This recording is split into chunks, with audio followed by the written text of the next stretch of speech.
நாள் என் செய்யும் வினைதான் என் செய்யும் என்னை நாடி வந்த கோள் என் செய்யும் கொடுங்கூற்று என் செய்யும் குமரேசர் இரு தாளும் சிலம்பும் சதங்கையும் தண்டையும் சண்முகம் தோளும் கடம்பும் எனக்கு முன்னே வந்து தோன்றிடனே. உலகமெங்கும் வாழ்ந்து கொண்டிருக்கும் நேயர்களுக்கு சைதை ராஜாவின் அன்பான வணக்கங்கள். நாம் இப்பொழுது வைகாசி மாத பலன்கள் ரிஷப ராசிக்கு சொல்ல இருக்கிறோம். வாக்கிய பஞ்சாங்க அடிப்படையில் நாம் பலன்களை சொல்லி வருவதால் கிரக நிலைகளை இப்பொழுது காண்போம். ரிஷபத்தில் ராகுவும் இருக்கிறார். முக்கூட்டு கிரகங்களான சூரியன் சுக்கிரன் புதனும் இருக்கிறார்கள். மிதுனத்தில் சந்திரன் செவ்வாய், விருச்சிகத்தில் கேது, மகரத்தில் சனி, கும்பத்தில் குரு பகவான் இருக்கிறார். கிரக மாறுதல்கள் என்பது வைகாசி 15ஆம் தேதி இரவு 10:05 சுக்கிரன் மிதுனம் சென்று பலனை தர இருக்கிறார். வைகாசி 20ஆம் தேதி இரவு 1:25 அளவில் செவ்வாய் பகவான் கடகம் சென்று பலனை தர இருக்கிறார். தினக்கோளான சந்திர பகவான் 12 ராசி ஒரு ரவுண்டு அடிச்சுட்டு கடக ராசி வரை சென்று மாத இறுதியில் பலனை தர இருக்கிறார். இது கிரகங்களுடைய நிலைகளும் மாறுதல்களையும் பார்த்தோம். இப்போது இந்த கிரகங்கள் ராசிக்கு ரிஷப ராசிக்கு என்ன பலன்களை தர இருக்கிறது என்பதை பார்ப்போம். அதற்கு முன் எங்களுடைய நம்பர் கீழே டிஸ்பிளே ஆகிட்டுருக்குங்க. வெகு தொலைவில் இருக்கும் அன்பர்கள்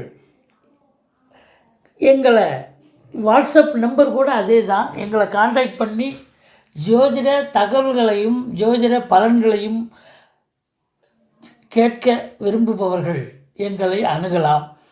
மிகவும் குறைந்த கட்டணமே வாங்கி வருகிறோம். இப்பொழுது ராசிக்குள் நாம் செல்லலாம். ரிஷபம் காலபுருஷ தத்துவப்படி 2வது ராசி. கிருத்திகை, ரோகிணி, மிருகசீரிஷ நட்சத்திரம் உள்ளடக்கியது. சுக்கிரனுடைய ஆட்சி வீடு. இப்போ சுக்கிர பகவான் 15ஆம் தேதி வைகாசி 15 வரைக்கும் ஆட்சி நிலையில் சேத்திரமாக சூப்பராக இருக்கார். ராசி அதிபதி ராசியில் ஆட்சி நிலை பெற்றால் அந்த ராசி அன்பர்களுக்கு ஒரு பொற்காலம். இந்த மாதம் வைகாசி மாதம் அருமையான மாதம். என்னங்க 15 நாள் தானே இருப்பார், 5 நாள் 2ஆம் வீட்டுக்கு போயிடுறார். இருக்கட்டும், 1ஆம் அதிபதி 2ஆம் இடத்துக்கு சென்ற போதிலும் குரு பார்வையில் இருக்கிறார். இங்கேருந்து ஆட்சி நிலை, அங்கே போனால் குரு பார்வை. அப்போ மொத்தத்தில் சுக்கிரனுடைய நிலை அருமையாக இருக்கிறது. கௌரவம், புகழ், அந்தஸ்து, செல்வம், செல்வாக்கு, தன்னம்பிக்கை அதிகரிக்கக்கூடிய ஒரு காலகட்டம். 4ஆம் இடத்து அதிபதி என்று சொல்லக்கூடிய சூரிய பகவான் ராசியில் இருக்கிறார். 2க்கும் 5க்கும் உடைய புத பகவான் ராசியில் இருக்கிறார். இது மாபெரும் சிறப்புங்க. அதே நேரத்தில் உங்களுக்கு சமூகத்தில் சம்பளம் வாங்காத அன்பர்கள் இருப்பாங்க, முக்கிய பொறுப்பில் இருப்பாங்க, பெரிய பெரிய பதவிகளை கௌரவ பதவின்னு சொல்லக்கூடிய ஒரு நிலையில் இருக்கிறவங்களுக்கு இந்த மாதம் ரிஷப ராசி அன்பர்களுக்கு ஒரு அற்புதமான ஒரு மாதம். அவங்க நினச்சதை சாதிக்க முடியும் அப்படின்னு சொல்லக்கூடிய ஒரு மாதம். பணம் பல வகையில் வரக்கூடிய ஒரு நிலை. பல வகையில் பையை நிரப்பும், கஜானாவை நிரப்பும். கணவன் மனைவி பரஸ்பர ஒற்றுமை, சந்தோஷம், குதூகலம் இருக்கும். திருமண வயதில் இருப்பவர்களுக்கு திருமணம் நிச்சயிக்கப்படும். கொடுக்கல் வாங்கல் சிறப்பாக செய்யலாம். ஃபைனான்ஸு சுக்கிரனே 2ல் இருக்கார். லட்சுமி கடாட்சமான ஒரு நாள், அதாவது ஒரு காலகட்டம் 15 தேதிக்கு மேலே. 2க்குடைய புதனும் அங்கே இருக்கிறார். ஆக்சுவலாக பரிவர்த்தனை யோகம்னு கூட சொல்லலாம். இருந்த போதிலும் பரிவர்த்தனை யோகம் இல்லைங்க. அதாவது உங்களுக்கு சிறப்பானது ஒரு காலகட்டம். பணம் பல வகையில் வரக்கூடிய ஒரு நிலை. கணவன் மனைவி பரஸ்பர ஒற்றுமை, சந்தோஷம், குதூகலம் நிச்சயமாக இருக்கக்கூடிய ஒரு நிலை. கணவன் மனைவி தவிர மற்ற குடும்ப உறுப்பினர்களும் ஆதரவாக அனுசரணையாக செயல்படுவார்கள். உங்கள் சொல்லுக்கும் செயலுக்கும் மதிப்பும் மரியாதையும் கிடைக்கும். உங்கள் தேக ஆரோக்கியம் சிறப்பாக இருக்கும். ஆரம்ப கல்வி பயிலும் மாணவர்கள் நல்லா படிப்பாங்க, எந்த குறையும் இல்லை. 3ஆம் இடம் என்று சொல்லக்கூடிய இடத்தை சனி பகவான் பார்க்கிறார். கொஞ்சம் தைரிய வீரியஸ்தானம் வலு குறைகிறது. அப்போது எடுக்கும் காரியங்களில் கொஞ்சம் காலதாமதம் ஏற்படுத்துவீர்கள். பிறகு அது 100% வெற்றி கண்டிப்பாக கிடைக்கும். இளைய சகோதரம் இருந்தால் அவருக்கும் உங்களுக்கும் கருத்து வேறுபாடு வரும். மற்றபடி உங்களுக்கு இந்த கம்யூனிகேஷன் பாவத்தில் வேலை பார்க்குறவங்கெல்லாம் கொஞ்சம் சின்சியராக வேலை பார்க்க வேண்டிய சூழ்நிலை வரும். ஆர்டர் பண்ண வேண்டிய ஒரு நிலை இருக்கிறது. 4ஆம் இடம் என்று சொல்லக்கூடிய 4க்குடைய சூரியன் ராசியில் இருக்கிறார். கடன், அதாவது தாயினுடைய தேக ஆரோக்கியம் சிறப்பாக இருக்கும். படிக்கும் மாணவர்கள் நல்லா படிப்பாங்க. புதனும் வேறு நல்ல நிலையில் இருக்கிறார். நன்றாக படிப்பார்கள். வண்டி வாகனங்கள் ஒரு சிலர் புதிதாக வாங்கி மகிழ்வீர்கள். அதே நேரத்தில் உங்களுக்கு உங்களுடைய சுகஸ்தானமும் திருப்திகரமாக இருக்குது. குறை ஒன்றும் இல்லை. 5ஆம் இடம் என்று சொல்லக்கூடிய 5க்குடையவன் ராசியில் இருப்பது மாபெரும் சிறப்பு. இந்த 5க்குடையவன் ராசியில் இருக்கிறார். இப்போது 4ஆம் வீட்டிலேயும் இன்னொரு பலன் என்னன்னா, குரு பார்க்குதுங்க. 4ஆம் வீட்டை குரு பார்ப்பது என்பது வண்டி வாகனங்கள் வைத்துக்கொண்டு அதனால் சம்பாத்தியம் செய்யும் அன்பர்களுக்கு ஒரு லாப மிகுதி ஏற்படக்கூடிய ஒரு மாதம் அப்படின்னே சொல்லலாம். இந்த ரெண்ட்டுக்கு விட்டு இது பண்ணுவாங்க இல்லையா, டெம்போ, கால் டாக்ஸி மற்றும் லாரி, இது மாதிரி மினி வேன் போன்றவைகள் ஓரளவுக்கு லாபம் கிடைக்கக்கூடிய காலகட்டம். இப்போ 5ஆம் இடத்து அதிபதி ராசியில் இருக்கிறார். புத்திரிகளால் மேன்மை அடையக்கூடிய ஒரு காலகட்டம். அவங்களுடைய தேக ஆரோக்கியம், அவங்களுடைய கல்வி மேன்மை சிறப்பாக இருக்கும். குலதெய்வ வழிபாடு, ரிஷிகள், முனிகள், குருமார்களுடைய ஆசீர்வாதம் கண்டிப்பாக உண்டு. செவ்வாய் உங்களுக்கு 20 நாள் 4ஆம் பார்வையை அங்கே பார்க்குறார் 5ஆம் வீட்டை. பூர்வீகத்தில் நீங்கள் ஏதாவது வீடு கட்டக்கூடிய இல்லை வீடு ஆல்ட்ரேஷன் செய்யக்கூடிய ஒரு நிலை இந்த மாதம் 20 தேதி வரைக்கும் இருக்குங்க. கண்டிப்பாக செய்வீங்க.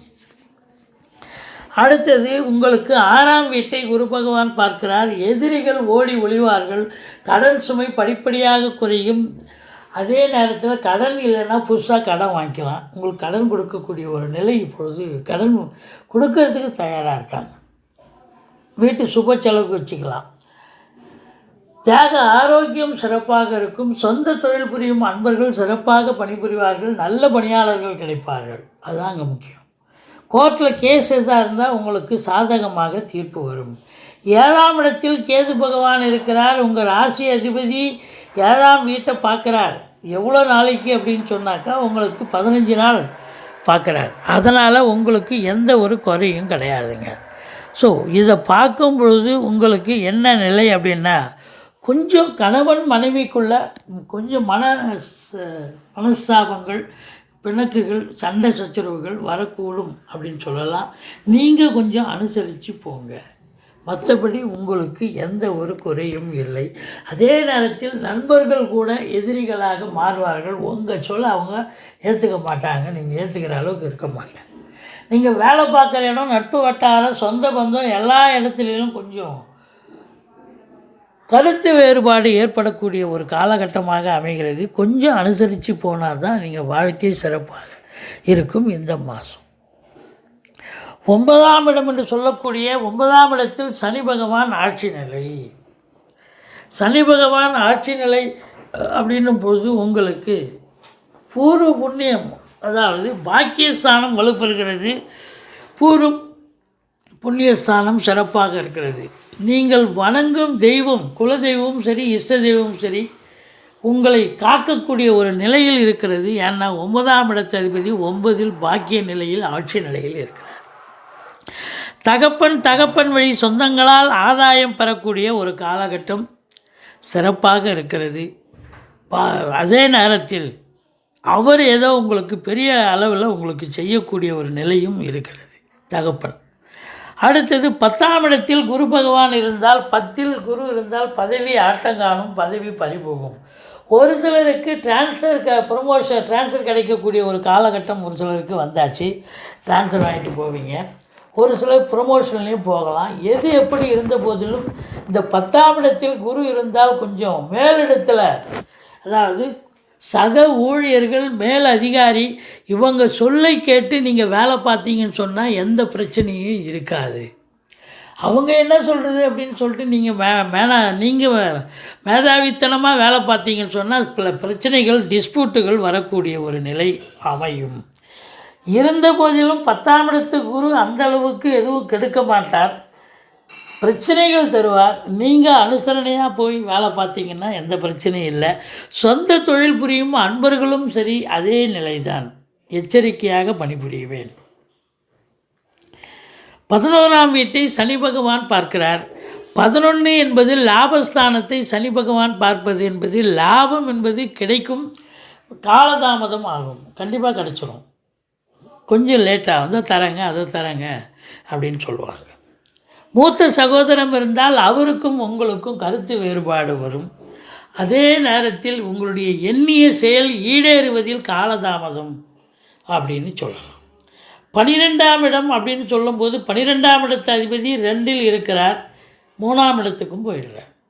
அப்போது 12ஆம் இடம் என்பது அயன சயன போகம், செலவுகள் ஏற்படக்கூடிய ஒரு நிலை. குடும்பத்தில் செலவினங்கள் இருக்கும். அது செவ்வாயாக இருப்பதால் ஏதாவது பூமி சம்பந்தப்பட்ட பிரச்சனைகள் ஏதாவது தோன்றி அதில் ஏதாவது செலவுகள் ஏற்படும். இல்லை வீடு ஆல்ட்ரேஷன் பண்ணுறது, ஏதாவது வீட்டுக்காக மெயின்டெனன்ஸ் செலவு பண்ணக்கூடிய ஒரு நிலை அப்படி இருக்கும். இருந்தாலும் அயன சயன போகம் திருப்திகரமாக இருக்கிறது, குறை ஒன்றும் இல்லை. இந்த ரிஷபராசிக்கு 13, 14, 15 ஆகிய தேதிகளில் சந்திராஷ்டம தினங்கள் வர இருப்பதால் கூடிய மட்டும் அந்த தேதிகளில் எச்சரிக்கையாக இருங்கள். புதிய ப்ராஜெக்ட் எதுவும் பண்ணாதீங்க. வழக்கமாக செய்யும் பணிகளை செய்யுங்கள். வண்டி வாகனங்களில் செல்லாதீர்கள். மற்றபடி நீங்கள் வேலை பார்க்கும் இடம், அலுவலகம் போன்ற இடங்களில் பேசுவதை குறைத்து கொண்டாலே பாதி பிரச்சனை தானாக சால்வ் ஆகிடும். இந்த ரிஷபராசி அன்பர்கள் வணங்க வேண்டிய தெய்வம் ஸ்ரீ மகாலட்சுமி, வாராகி அம்மன், வடிவுடை அம்மனை வழிபாடு செய்யுங்கள். வாழ்க்கையில் எல்லா வளமும் நலமும் கிடைக்க நான் எப்பொழுதும் பூஜிக்கும் ஸ்ரீ ராகவேந்திரரை வணங்குகிறேன். வாழ்க வளமுடன். ஸ்ரீ குபேரன் டிவியை பார்த்தமைக்கு நன்றிகள். மேலும் இது போன்ற தகவல்களை தெரிந்து கொள்ள ஸ்ரீ குபேரன் டிவியை சப்ஸ்கிரைப் செய்யுங்கள். மறக்காமல் பெல் ஐக்கானை கிளிக் செய்யுங்கள்.